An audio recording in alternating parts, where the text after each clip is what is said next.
अस्सलाम वालेकुम। गांधी को महात्मा क्यों कहते हैं? गांधी ने हिंदुस्तान की आज़ादी के लिए कौन सी जंग लड़ी? आखिर में गांधी ने एक हिंदू से क्यों बुलेट खाया? गांधी रोज़ा क्यों रखता था? गांधी अक्सर मुसलमानों की सपोर्ट में क्यों बोलता था? ये सारे सवालात अक्सर आवाम को कंफ्यूज करते हैं कि गांधी का कौन सा नज़रिया था। शुरू के दिनों में वो तो अम्पायर को सपोर्ट करता था, फिर आखिर के दिनों में ब्रिटिश अम्पायर के ख़िलाफ़ हो गया। ये सारी बातें बहुत से हिस्टोरियंस अपने हिसाब से इनको स्टडी करते हैं और ये हर हिस्टोरियन का फिर अलग से एक पॉइंट ऑफ व्यू निकलता है। कुछ के नज़दीक महात्मा गांधी महात्मा नहीं थे, कुछ के नज़दीक गांधी बहुत बड़े लीडर थे, कुछ के नज़दीक वो ब्रिटिश के एजेंट थे, कुछ के नज़दीक वो मुसलमानों के लिए काम कर रहे थे और कुछ के नज़दीक वो एक सनातन धर्म के एक सच्चे पैरोकार थे। महात्मा गांधी की लाइफ बहुत ही मशहूर और ऑडियस जर्नी है और इस स्ट्रगल में महात्मा गांधी साहब ने बहुत कुर्बानियाँ दी। गांधी हिंदुस्तान की तारीख़ का एक ऐसा किरदार है जिसके ऊपर जितनी भी डिबेट की जाए वो कम है। आज हम इस वीडियो में गांधी की तारीख़ के ऊपर बात करेंगे और गांधी की लाइफ स्ट्रगल को डिफरेंट फेजेस में डिवाइड करके देखेंगे कि गांधी का असल में क्या नज़रिया था। महात्मा गांधी एक ब्राह्मण फैमिली में पैदा हुए और उनका ख़ानदान शुरू से ही अमीर और गवर्नमेंट के मामलात से मुंसलिक था। उनके वालिद करमचंद गांधी प्राइम मिनिस्टर थे पोर्ट बंदर में, जहाँ पे एक छोटी सी स्टेट कायम थी जो ब्रिटिश के अंडर थी लेकिन इंटरनली सोवरन थी। गांधी ने तालीम हासिल करने के बाद बरतानिया से जो है वो लॉ पास किया। उस ज़माने में कोई हिंदू अगर सी क्रॉस करके जाता तो उसको कास्ट से बाहर निकाल दिया जाता था, लेकिन गांधी ने ये एक स्टेप लिया और बरतानिया में लॉ स्टडी किया। इसके बाद गांधी वापस आए तो एक नाकाम लायर की ज़िंदगी गुजारने लग गए। गांधी की तारीख़ में ट्रांजिशन के पीछे सबसे बड़ा हाथ मुसलमानों का है। शायद इसी वजह से गांधी मुसलमानों को ज़्यादा सपोर्ट करते हैं या करते थे।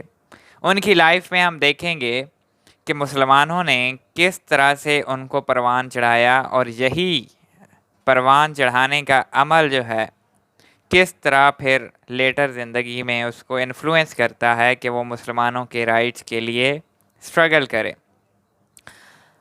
गांधी हिंदुस्तान में आके जब वकालत शुरू की तो इतने सक्सेसफुल नहीं थे।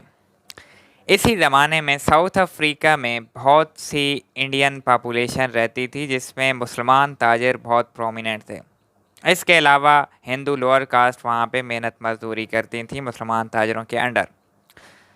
गांधी जिस वक्त अपना नाकाम लायर का कैरियर शुरू कर रहे थे उसी वक्त साउथ अफ्रीका में मुसलमान ताजिर हुकूमत से मुख्तलिफ़ मामलात से उलझे हुए थे और साउथ अफ्रीकन गवर्नमेंट जो कि वो भी ब्रिटिश के अंडर थी तो वो इनके मामलात को बहुत ही ख़तरनाक हद तक नुकसान पहुंचा रही थी।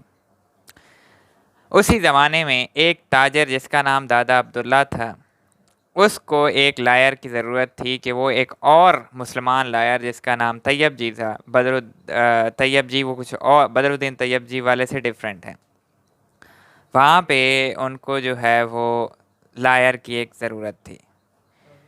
तो गांधी साहब को जो है वो दादा अब्दुल्ला ने कहा कि आप जो है साउथ अफ्रीका हैं और हमारा केस लड़ें। वहाँ पे गांधी गए तो गांधी ने वहाँ पे केस लड़ने की बजाय गांधी ने उन दोनों ताजरों के दरमियान सुलह करा दी और दोनों के दरमियान मामलात बातचीत से हल करा दिए। इसकी वजह से गांधी की बहुत ज़्यादा फेम हो गई। जब गांधी वापस आए तो थोड़े अरसे के बाद दादा अब्दुल्ला ने फिर गांधी को साउथ अफ्रीका बुला लिया कि आप यहाँ पे इंडियंस के राइट्स के लिए हमारे साथ मिल के स्ट्रगल करें। तो गांधी का यहाँ से फिर एक पॉलिटिकल कैरियर शुरू होता है इंडियन एक्टिविस्ट की वजह से, और इंडियन एक्टिविस्ट होने के नाते वो साउथ अफ्रीका में इंडियन राइट्स की स्ट्रगल शुरू कर देते हैं। गांधी आहिस्ता आहिस्ता इंडियंस को यूनाइट करते हैं और वहाँ पे अक्सर एलीट मुसलमानों की होती है, तो गांधी के इर्द गिर्द जो तादाद होती है वो सारे मुसलमान होते हैं और वही गांधी की पॉलिटिकल एक्टिविटीज़ को स्पॉन्सर भी कर रहे होते हैं। गांधी वहाँ पे अपना एक ऑफिस खोलता है जहाँ पे वो लोगों को वकालत की सहूलियात मुयस्सर करता है। इसके अलावा गवर्नमेंट के मामलात भी डील करता है। ग्रेजुअली गांधी की बरतानवी ऑफिशियल से शनासाई होती है और उनके साथ गुफ्त शनीद शुरू हो जाती है। बहुत से अंग्रेज़ जो हैं वो गांधी की अपराइटनेस की वजह से इसको सपोर्ट करने लग जाते हैं। गांधी जो है वो सबसे ज़्यादा प्रोमिनेंट एक मूवमेंट में होते हैं जिसमें बरतानवी गवर्नमेंट साउथ अफ्रीका के अंदर जो होती है वो इंडियन सिटीजन के ऊपर टैक्स लगा देती है। तो गांधी इस टैक्स के ख़िलाफ़ सबसे पहले मूवमेंट शुरू करते हैं और आखिर में फिर सक्सीड हो जाते हैं इस मूवमेंट में कि वो टैक्स अबॉलिश हो जाए। इसके कुछ अरसे के बाद दोबारा से इंडियंस के ऊपर एक नई आफत आ पड़ती है। इस आफत का मतलब ये होता है कि जो इंडियन साउथ अफ्रीका में रह रहे हैं उनको जल्द अज जल्द इंडियन सिटीजनशिप का कार्ड एक चाहिए होता है कि आपने बताना है कि हम इंडियंस हैं, और वो कार्ड हर वक्त उनके पास होना चाहिए। अगर नहीं होगा तो उनको जुर्माना होगा। गांधी इस चीज़ को रेजिस्ट करते हैं और इसके ख़िलाफ़ मूवमेंट शुरू कर देते हैं। इसी दौर में गांधी की नई नई नॉन वायलेंस की स्ट्रेटजी शुरू हो रही होती है। यहाँ पे एक और बात इंटरेस्टिंग है कि नॉन वायलेंस की जो फ़िलॉसफ़ी है वो प्रोमिनेंटली गांधी की अपनी नहीं है। गांधी ने नॉन वायलेंस लियो टॉल्स्टॉय से सीखा है, जो कि रशिया के बहुत बड़े राइटर थे। लियो टॉल्स्टॉय ने नॉन वायलेंस की स्ट्रेटजी एक हिंदू को बताई थी, जिसमें एक हिंदू ने उनसे पूछा था कि हम बरतानवी हुकूमत को रेजिस्ट कैसे करें। तो गांधी ने लियो टॉल्स्टॉय ने उनको ख़त लिखा, अ लेटर टू हिंदू, जिसमें उसने नॉन वायलेंस रेजिस्टेंस का उन्हें हुक्म दिया। गांधी ने वो लेटर पढ़ा तो गांधी लियो टॉल्स्टॉय से बहुत ज़्यादा मुतासिर हुए और गांधी ने अपनी फ़िलॉसफ़ी नॉन वायलेंस के ऊपर बेस करना शुरू कर दी। जब बरतानवी हुकूमत साउथ अफ्रीका के अंदर आइडेंटिटी वाला इशू इंडियन के साथ डिबेट कर रही थी तो गांधी उस मूवमेंट को लीड कर रहे थे और गांधी ग्रेजुअली मुख्तलिफ जलसे कर रहे थे जिसमें वो गवर्नमेंट पे तनकीद भी कर रहे थे और गवर्नमेंट को के ख़िलाफ़ नॉन कोऑपरेशन नॉन वायलेंट मुज़ाहमत का दर्स दे रहे थे। इसी मुहिम में उनके बेटे हरीलाल भी उनके साथ उधर पहुंच गए और सबसे पहले हरीलाल ने फिर उधर गिरफ्तारी दी। गांधी का कहना था कि हमें जेलों को भर देना चाहिए और हुकूमत के आगे कोई भी रेजिस्ट नहीं करना चाहिए, सिर्फ हमें नॉन वायलेंटली अपने राइट की स्ट्रगल करनी चाहिए। ये गांधी की उस वक्त अर्ली एजेस में डेवलप हो रही थी फ़िलॉसफ़ी ऑफ नॉन वायलेंस, जिसको वो सत्याग्रह के नाम से याद करते थे। इस मुहिम में गांधी जो है वो कामयाब हो गए और ये आइडेंटिटी वाला इशू जो है गवर्नमेंट के साथ सॉर्ट आउट हो गया कि जो लोग वॉलंटियरली रजिस्टर करना चाहते हैं वो कर लें, जो नहीं करना चाहते वो ना करें, गवर्नमेंट उनको फोर्स ना करें। तो गांधी ने सबसे पहले नॉन वॉलंटियरली अपने आप को रजिस्टर करवाया। इस पे बहुत से लोगों ने गांधी के ऊपर तनकीद भी की कि इस मुज़ाहमत में आप हमें लीड कर रहे थे, आपने खुद रजिस्टर करवा दिया, जिसकी वजह से एक पठान ने उनको सही मार कुटाई भी की।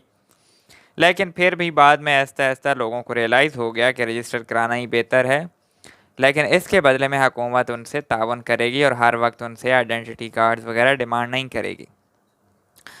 इस सिनेरियो में फिर गांधी ने आहिस्ता आहिस्ता टॉल्स्टॉय के आइडियाज़ से इन्फ्लुएंस हो के टॉल्स्टॉय से रब्ता करना शुरू कर दिया। टोल्स्टॉय ने गांधी को बताया कि आपने नॉन वायलेंटली ही रेजिस्ट करना है, और सबसे जो इम्पोर्टेंट स्ट्रगल है मैन की, वो दूसरों के साथ नहीं होती, वो अपने साथ होती है। आपने स्ट्रगल खुद के साथ करनी है, अपने आप को सच्चाई के रास्ते पे लेके जाना है। गांधी को ये बात बहुत ज़्यादा हिट कर गई और गांधी ने सत्याग्रह, जिसको सत्याग्रह basically struggle for truth, Gandhi ने ये मूवमेंट शुरू कर दी जिसमें वो लोगों को दावत देते थे कि आपने अपने खिलाफ जो है, अपनी सोल के खिलाफ स्ट्रगल करनी है। इसी सेंस में फिर गांधी ने टोल्स्टॉय फार्म क्रिएट किया, जहाँ पे ये लोग इंतहाई सादा तर्ज की ज़िंदगी गुजारते थे, डेली वॉक करते थे, वहाँ पे डिस्कशंस होती थी, लेसन्स होते थे, डिफरेंट लोगों के मज़ाहब की प्रेयर्स होती थी। और गांधी ने एक बहुत ही अजीब किस्म की फ़िलासफ़ी डेवलप की, क्योंकि उस फ़िलासफ़ी में गांधी जो है, जब लोगों को दर्स देते थे तो उसमें कुरान का दर्स भी होता था, भगवत गीता भी होती थी, बाइबल भी होती थी। गांधी कुरान की आयत पढ़ के भी लोगों को सुनाते थे। इसी तरह जब वो इबादत करते थे तो उनमें से एक नमाज भी होती थी कि वो नमाज भी पढ़ते थे। तो ये वाली सिचुएशन बहुत ही अजीब थी कि गांधी को अपनी नई एक सोशल क्रीड, नई सोशल आर्डर डेवलप कर रहा था। एक दफ़ा ये हुआ कि गांधी के फॉर्म में, टोल्स्टॉय फॉर्म में, दो लड़के दो लड़कियों को तंग करने लग गए और ख़बर ये फैल गई कि लड़के और लड़कियां आपस में मोहब्बत करते हैं। क्योंकि लड़कियां इंतहाई खूबसूरत थीं तो लड़के, लाजमी बात है कि फार्म में सोते उठते थे, तो उनको अट्रैक्शन हो गई। गांधी ने पहले उनको बुलाया और लड़कों की छेड़छाड़ की और लड़कियों को कहा कि आप लोगों ने इनसे साइड पे रहना है दोबारा। लेकिन फिर दो चार दिन बाद दोबारा यही सिचुएशन हुई।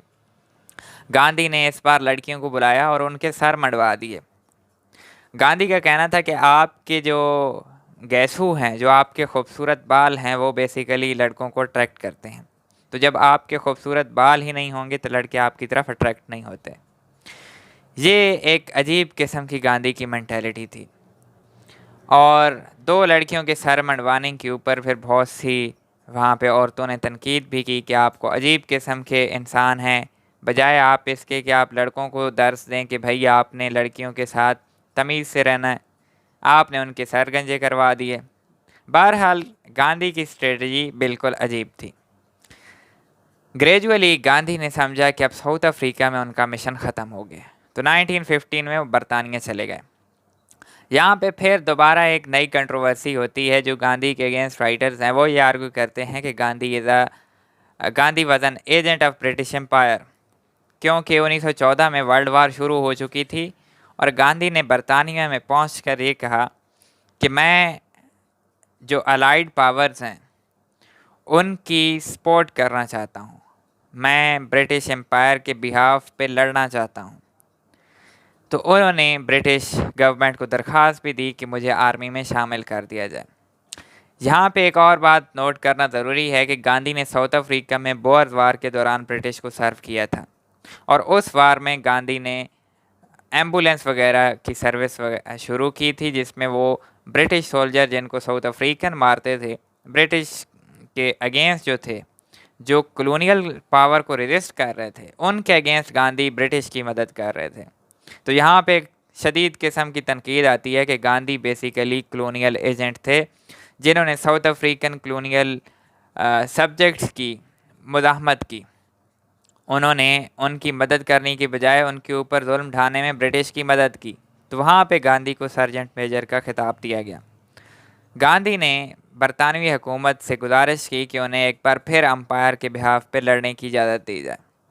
इस वक्त गांधी की सेहत आहिस्ता आहिस्ता ख़राब हो रही थी, तो ब्रिटिश एम्पायर ने उनको इंडिया भेज दिया और उनका शुक्रिया अदा किया कि आपकी सर्विस के लिए हम शुक्रगुजार हैं जो आपने साउथ अफ्रीका में दी। अभी हम अपने बिहाफ पे बहुत ज़्यादा ताकतवर हैं, आपकी ज़रूरत नहीं। 1916 में इंडिया में आकर Gandhi non violence, non cooperation की प्रैक्टिस शुरू कर देते हैं।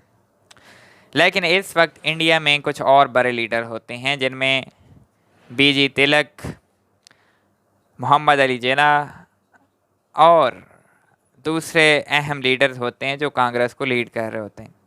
जिन्ना इस वक्त फोर फ्रंट पे होते हैं और जिन्ना हिंदुस्तान के एक अच्छे और सेकुलर लीडर माने जाते हैं, जो सारे डिफरेंट ग्रुप्स को इकट्ठा लेके चल रहे होते हैं। तो गांधी जो है जैसे ही एंट्री मारते हैं तो गांधी पहला कमेंट जिन्ना के ऊपर कम्युनल करते हैं। गांधी के ऑनर में गुजरात में एक मीटिंग रखी गई जिसमें गांधी आए और क़ायद-ए-आज़म मोहम्मद अली जिन्ना उसमें जो है वो स्पीच दे रहे थे, इनको ऑनर कर रहे थे कि गांधी साहब आ गए हैं, हम बहुत खुश हैं, ये वो। तो गांधी ने पहला कम्युनल कमेंट दिया कि मैं बहुत खुश हूँ कि आज जो है एक मोहम्मडन यानी कि एक मोहम्मदी मुसलमान वो कांग्रेस के इजलास को लीड कर रहा है। जिन्ना को बहुत ज़्यादा यहाँ पे तकलीफ़ हुई कि I am a nationalist leader, I am not communal leader. बहरहाल गांधी आहिस्ता आहिस्ता मज़हब को सियासत में लाते गए। 1919 में खिलाफत मूवमेंट शुरू हुई जिसमें हिंदुस्तान के मुसलमानों ने तुर्की में खिलाफत की बहाली के लिए मूवमेंट शुरू की। जिन्ना के नज़दीक ये मूवमेंट बिल्कुल नॉनसेंस थी, क्योंकि आप ख़ुद अभी तक ग़ुलाम हैं तो आप तुर्की की खिलाफत को कैसे बचा सकते हैं।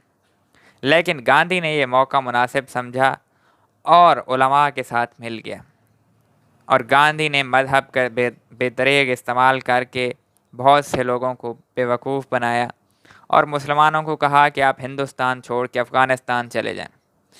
हो सकता है ये एक स्ट्रेटजी हो कि गांधी मुसलमानों को हिंदुस्तान से निकालना चाहते हों। जिन्ना ने ऑब्जेक्ट किया कि इस तरह का मज़हब सियासत में लाने से मुल्क का नुकसान होगा। इसी एक कॉन्फ्रेंस में जिसमें शौकत अली, मौलाना मोहम्मद अली जौहर, गांधी और जिन्ना बैठे थे, तो गांधी ने रेजोल्यूशन प्रेजेंट की नॉन कोऑपरेशन की। तो जिन्ना ने स्ट्रांगली ऑब्जेक्ट किया कि आप पॉपुलिस्ट बेसिस पे इस तरह के इक़दाम ना करें, ख़तरा होगा, यहाँ से नुकसान होगा। तो हमारे एक मौलाना साहब, मौलाना शौकत अली साहब को इतना गुस्सा आया कि उन्होंने उठ के मोहम्मद अली जिन्ना को मुक्का मारने की कोशिश की। जिन्ना वहाँ पे नाराज़ होके चले गए। गांधी ने आगे से उलमा को सही यूज़ किया और गांधी के ऊपर जो है बहुत से टाइटल्स वगैरह भी ऑनर किए गए और गांधी को ये कहा गया कि शायद अगर कोई पैगंबर होता तो गांधी होते। मस्जिदों में खुतबे देने के लिए बुलाया गया। बहरहाल ये रोमांस कुछ अरसा चला और गांधी ने मुसलमानों से पूछे बगैर नॉन वायलेंस नॉन कोऑपरेशन ख़त्म कर दी। इसके बाद गांधी 1922 से 1930 तक स्ट्रगल करते रहे अपने साथ, अपनी सोल के साथ। गांधी बहुत ही अजीब किस्म के इंसान थे। वो साइंस के ख़िलाफ़ थे, वो इंडस्ट्री के ख़िलाफ़ थे, वो मॉडर्नाइजेशन के ख़िलाफ़ थे, वो एक सादा तर्ज ज़िंदगी को पसंद करते थे और तिब्बियात में भी वो सादा तिब्बी मैकेनिज़्म के थ्रू डिफरेंट बीमारियों के इलाज करना पसंद करते थे। एक दफ़ा उनके बेटे को सख्त बुखार हो गया। डॉक्टर की एडवाइसेस के बावजूद कि इनको टीका लगाने की ज़रूरत है, इनको गोश्त खाने की ज़रूरत है, गांधी ने ऑब्जेक्ट किया। 2-3 दिन तक बच्चा सड़ता रहा। फिर आखिरकार गांधी ने अपने ही अमल के थ्रू, ज़िद के थ्रू उसको तकलीफ़ देते देते फिर वो ग्रेजुअली खुद रिकवर होना शुरू हो गया और गांधी ने कहा कि ये मेरी ट्रायम्फ है कि मैंने इसको बगैर साइंसी मेडिसन के ठीक कर दिया। इसी तरह गांधी की ज़िंदगी में बहुत से वाक़यात हैं। गांधी ने अहमदाबाद में आश्रम खोला। आश्रम वो जगह थी जहाँ पे बहुत से जो सत्याग्रही थे, जो गांधी की फ़िलासफ़ी को मानते थे, वो वहाँ पे रहते थे और गांधी के साथ उनसे लेसन सीखते थे और वही सत्याग्रही प्रैक्टिस करते थे। 1930 में गांधी ने हिंदुस्तान के ख़िलाफ़ बरतानिया के ख़िलाफ़ जो है हिंदुस्तान की आज़ादी के लिए मुज़ाहमत दोबारा से तेज़ कर दी। इसी दौर में जिन्ना जो है वो क़ायद-ए-आज़म के ओहदे पर तकरीबन फ़ायज़ हो चुके थे, लेकिन फिर अचानक जो है हिंदुस्तान की पॉलिटिक्स से मुतनफ़र होकर बाहर चले गए। 1930s में अल्लामा इकबाल ने खुतबा प्रेजेंट किया जिसमें फ़र्स्ट टाइम सेपरेट नेशन का कॉन्सेप्ट दिया गया। गांधी इस दौर में बिल्कुल कम्युनलिज़म के ख़िलाफ़ थे। वो कहते थे कि हिंदू मुसलमान एक ही चीज़ हैं, इनमें कोई फ़र्क नहीं। इसी वजह से उन्हें डॉक्टर अम्बेडकर को कन्विंस किया कि 1932 में जो कम्युनल अवार्ड आया, जो दलित को सेपरेट इलेक्टोरेट्स दिए गए, गांधी ने उनको कन्विंस करके वो ख़त्म करवा दिए। हालांकि हिंदुइज़म में दलित को जो है वो जानवरों से भी बदतरीन तस्वर किया जाता है। बहरहाल गांधी की ये स्ट्रगल चलती रही। 1932 में 4 मार्च को उन्होंने फेमस साल्ट मार्च शुरू किया। साल्ट मार्च बेसिकली ब्रिटिश के ख़िलाफ़ एक आप कह सकते हैं नॉमिनल एहतजाज था, क्योंकि ब्रिटिश जो है वो नमक निकालने के ऊपर टैक्स लगाते थे। तो गांधी इसके ख़िलाफ़ थे कि समुंदर से नमक निकालने पे कौन सा टैक्स होता है। इसी तरह गांधी 1937 में जो है वो जब कांग्रेस मिनिस्ट्रीज़ आई तो गांधी ने एक नया सिलेबस मुतारफ़ करवाया, जिससे मुसलमानों को शदीद किस्म की तकलीफ़ हुई।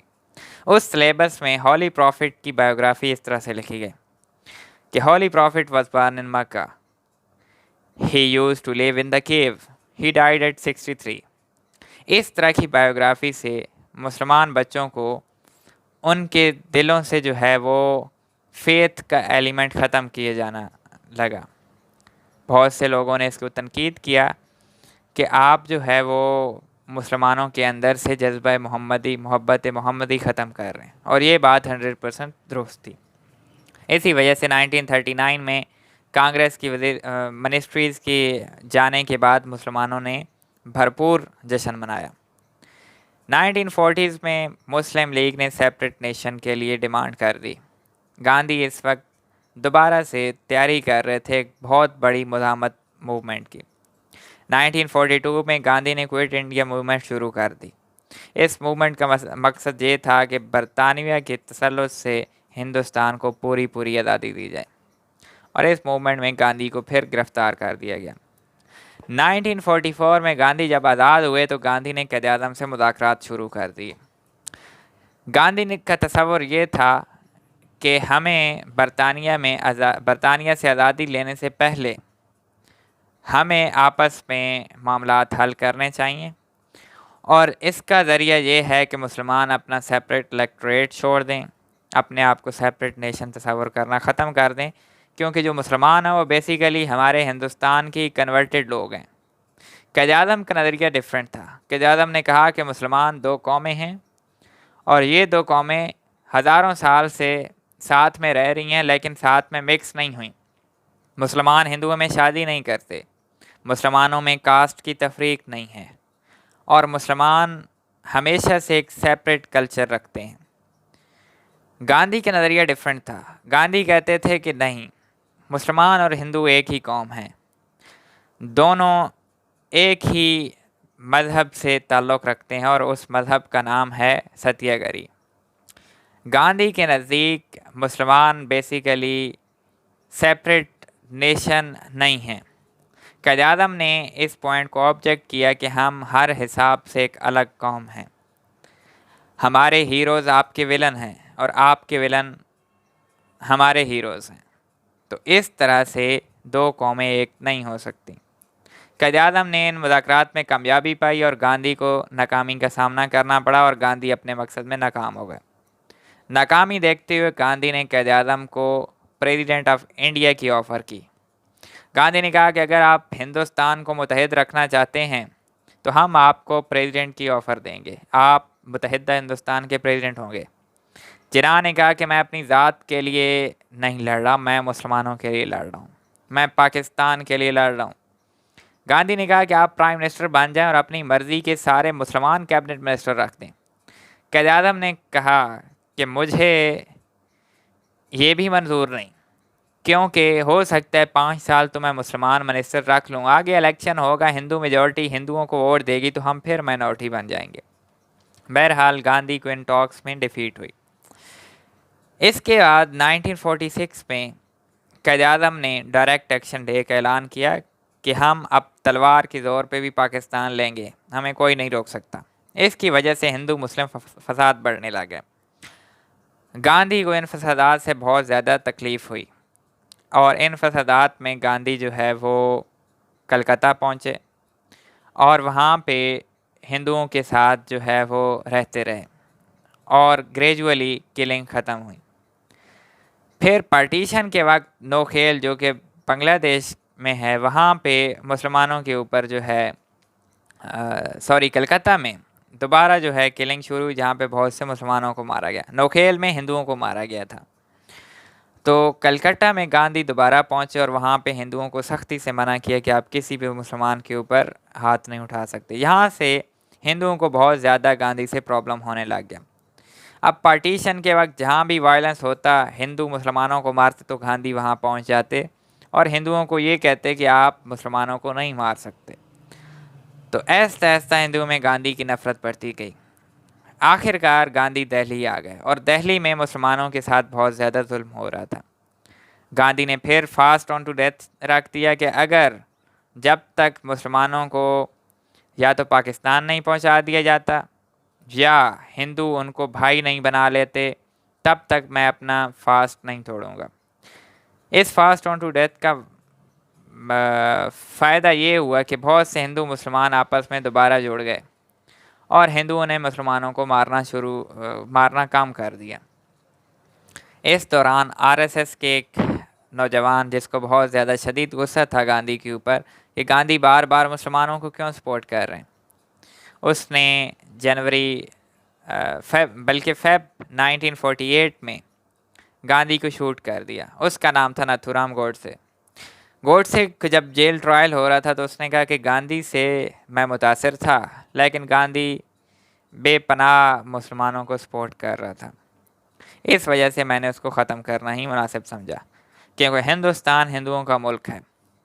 इसके बरक्स गांधी की थाट डिफरेंट थी। गांधी के मुताबिक हिंदुस्तान में हिंदू और मुसलमान दोनों भाई भाई बनकर रह सकते हैं। हालांकि 1922 में गांधी ने मुसलमानों को हिंदुस्तान छोड़ने का दर्ज दिया था। बहरहाल गांधी की स्ट्रगल जो है वो आरएसएस ने कंट्रोवर्शियल बना दी। गांधी एक हिंदू कम्युनिटी के ग्रेट लीडर थे, ये कायदे आज़म के अल्फाज हैं। और गांधी ने मुसलमानों को क्यों ज़्यादा सपोर्ट किया पार्टीशन के टाइम पे, क्योंकि गांधी के बहुत ज़्यादा मुसलमान दोस्त थे और गांधी ने परवान चढ़ा मुसलमानों की लीडरशिप के अंदर। तो गांधी चाहते थे कि मुसलमान और हिंदू एक ही मुल्क में इकट्ठे होकर रहें तो मुल्क डिवाइड नहीं होगा। इसी तरह गांधी मॉडर्नाइजेशन के ख़िलाफ़ थे। गांधी चाहते थे कि विलेज कम्यून्स के ज़रिए छोटे छोटे सेल्फ सफिशेंट विलेजेस होने चाहिए, जहाँ पे लोग सेल्फ सफिशेंसी के थ्रू रहें, लग्जोरियस लाइफ ना गुजारें। इसी तरह गांधी मॉडर्न इंडस्ट्रीज़ के ख़िलाफ़ थे। गांधी अपने एक व्हील के ज़रिए कपड़ा बुनते थे और वही कपड़ा पहनते थे। गांधी बरतानवी ड्रेसेस वगैरह बिल्कुल नहीं पहनते थे। उसकी वजह यह थी कि गांधी कहते थे कि हम खुद से बनाई हुई चीज़ ही पहनेंगे और इससे एक्सरसाइज भी हो जाती है और बरतानवी तसल्लुत से भी हम आज़ाद हो जाएंगे, क्योंकि हम उनके डिपेंडेंट नहीं होंगे। इस वजह से जो है गांधी ने एक सेपरेट फ़िलासफ़ी डेवलप की और गांधी की ये फ़िलासफ़ी बहुत ज़्यादा क्रेडिट की हकदार भी है कि नॉन वायलेंस नॉन कोऑपरेशन के थ्रू उसने एक बहुत बड़ी एम्पायर को टक्कर दी। गांधी जैसे लोग बहुत कम ही होते हैं जो आम आवाम के बीच रह के बड़ी बड़ी एम्पायर्स को टक्कर देते हैं। गांधी लग्जोरियस लाइफ बिल्कुल नहीं गुजारते थे। इसके बरक्स बहुत से हिंदू लीडर थे जो लग्जोरियस लाइफ गुजारते थे, नवाब थे। गांधी जो हैं वो इंडस्ट्रियलाइजेशन के भी ख़िलाफ़ थे। उन्होंने नेहरू को उनके इंडस्ट्रियलाइजेशन के प्लान्स के ऊपर बहुत ज़्यादा क्रिटिसाइज़ भी किया। एक और बात भी है कि गांधी जो है वो मुसलमानों की तरफ से भी बहुत ज़्यादा तारीफ़ गेन करता है और इसकी वजह यही थी कि अक्सर स्टेजेस पे वो मुसलमानों के हकूक़ के लिए बोलते थे। तो इससे बहुत से हिस्टोरियन ये साबित करते हैं कि गांधी जो है वो कम्युनल लीडर नहीं थे, वो सब के लीडर थे। वो हिंदुओं के लीडर भी थे, वो मुसलमानों के लीडर भी थे, वो क्रिश्चियंस के लीडर भी थे। इसी तरह बहुत से लोग उसकी अम्पायर्स की सर्विसेज को देख के कहते हैं कि गांधी बेसिकली एजेंट थे।